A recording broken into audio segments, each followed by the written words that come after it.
Welcome to শতাব্দীর রান্নাঘর। আজকে একটা দারুণ রেসিপি নিয়ে এসেছি। এটা হচ্ছে আলু বোখরা। আলু বোখরার আমি চাটনি বানিয়েছি। আলু বোখরা বছরের একটা সিজনে খুব বেশি পরিমাণে পাওয়া যায়, তো গরমকালে। তো সেই আলু বোখরা ভীষণ সুন্দর খেতে হয়, টক টক মিষ্টি মিষ্টি। কাঁচাতেও এটা খাওয়া যায়, আর চাটনি করে কিন্তু ভীষণ সুন্দর লাগে। যখন বিপত্তারিণী পুজোর সময় এই আলু বোখরা একটু বেশি করে নিয়ে আসা হয়, তারপরে চাটনি করে ফ্রিজে রেখে দিলে অনেক দিন পর্যন্ত কিন্তু এটা ৩-৪ মাস খাওয়া যায়। তো আমি কি করে বানিয়েছি চলুন দেখে নিই আলু বোখরার চাটনি। কড়াইয়ে আমি সর্ষের তেল দিয়েছি। সর্ষের তেলের মধ্যে দিয়ে দেব শুকনো লঙ্কা আর 5 ফোড়ন।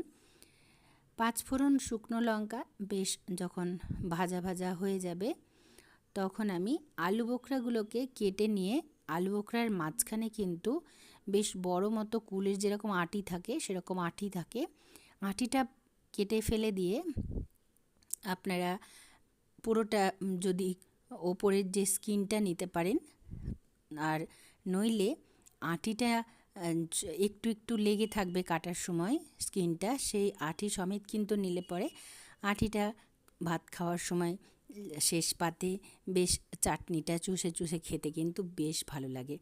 তো আমি সেই জন্য স্কিনটা আলাদা করে ছাড়িয়ে দিয়েছি, আর আঁটির গায়ে যে একটু আধটু লেগেছিল সেটাও কিন্তু ওর মধ্যে দিয়ে দিয়েছি। তারপর ভালো করে আমি এটাকে নাড়াচাড়া করছি। আলু বোখরার মধ্যে অনেকটাই জল থাকে, সেক্ষেত্রে এই চাটনির মধ্যে কোনো রকম জল দেওয়ার প্রয়োজন নেই।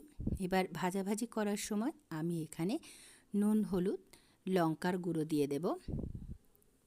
হলুদটা চাইলে স্কিপ করা যেতেও পারে, কারণ আলু বোখরার কিন্তু ভীষণ কালার আসবে। আমার যেহেতু ক্যামেরার কালারটা এখানে ঠিক মতো লাইটিং দিচ্ছে না, নইলে আলু বোখরার যে চাটনিটা হয়েছে একদম পুরোপুরি কাশ্মীরি লঙ্কা গুঁড়োর মতো লাল রং হয়েছে। তো এটা খেতেও কিন্তু ভীষণ ভালো হয়েছিল। আমার বাড়িতে একটা বাচ্চা মেয়ে এসেছিল, ওকে আমি দিয়েছিলাম সেদিন খেতে, তো ও খালি চাটনিটাই খেয়ে গেল, বাকি খাবারগুলো বাদ দিয়ে চাটনিটাই বারবার খাচ্ছে। মানে চাটনিটা এতই সুস্বাদু হয়েছিল। তো যাই হোক, চাটনির মধ্যে দেখুন অনেকটা জল বেরিয়ে গেছে আলু বোখরার মধ্যে। তো সামান্য একটু জল দিতেও পারেন, সামান্য একটু জল দিয়ে ওর মধ্যে আমি ঢাকা দিয়ে দিলাম। তো ঢাকা দেওয়ার পর আলু বোখরাটা পুরোপুরি যখন সেদ্ধ হয়ে গেছে দেখতে পাচ্ছি, হাতা দিয়ে একটু নেড়ে চেড়ে নেব। আমি ওর মধ্যে বেশ বড় বাটির 1 বাটি পরিমাণ চিনি দেব, কারণ এটা বেশ কিন্তু একটু টক আছে আলু বোখরাটা, তো সেই জন্য চিনিটা একটু বেশি পরিমাণে দিয়ে দিলাম। তারপরে নাড়াচাড়া করে খুব ভালো করে আমি মিশিয়ে নিয়ে এটাকে আরও কিছুক্ষণ হতে দেব।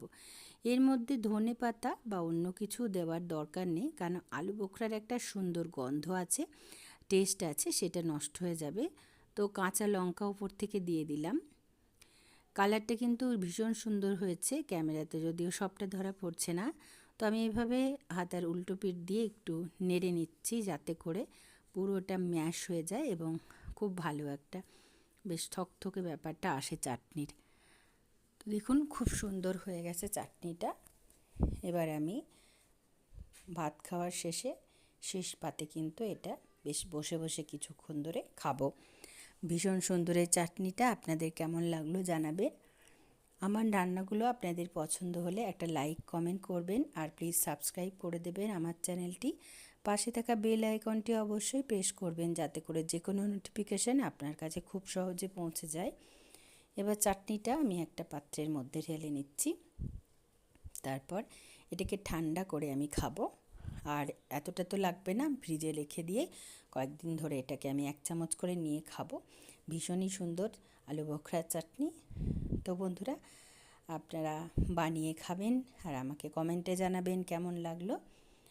তো আজকে এখানেই শেষ করছি, আবার আসবো আর একটি অন্য রেসিপি নিয়ে, পুজোর রেসিপি নিয়ে আসবো আপনাদের সামনে। ততক্ষণের জন্য আপনাদের কাছ থেকে বিদায় নিচ্ছি।